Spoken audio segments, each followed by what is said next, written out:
પોરબંદરમાં food safety વિભાગ દ્વારા ફેબ્રુઆરીમાં 28 ખાદ્ય નમૂનાઓ લેવાયા છે તેમજ ખોરાક અને ઔષધ નિયમન તંત્ર દ્વારા ફૂડ રજિસ્ટ્રેશન મેળવવા માટે આવેલી કુલ 56 અરજીઓની મંજૂરી અપાઈ છે।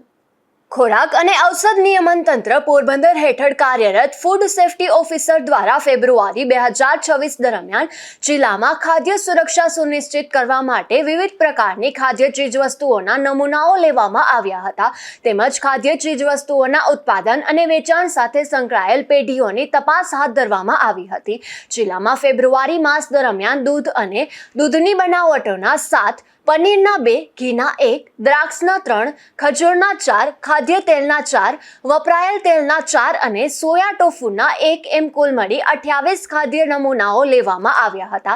આ ઉપરાંત ખાદ્ય વ્યવસાય સાથે સંકળાયેલા વેપારીઓ દ્વારા ફૂડ રજિસ્ટ્રેશન મેળવવા માટે કરવામાં આવેલ કુલ 56 અરજીઓને મંજૂરી આપી ફૂડ રજિસ્ટ્રેશન આપવામાં આવ્યું હતું અને ખોરાક અને ઔષધ નિયમન તંત્ર દ્વારા ખાદ્ય પદાર્થોની ગુણવત્તા અને સલામતી જળવાઈ રહે તે માટે સમયાંતરે આવા ચકાસણી અભિયાન હાથ ધરવામાં આવે છે।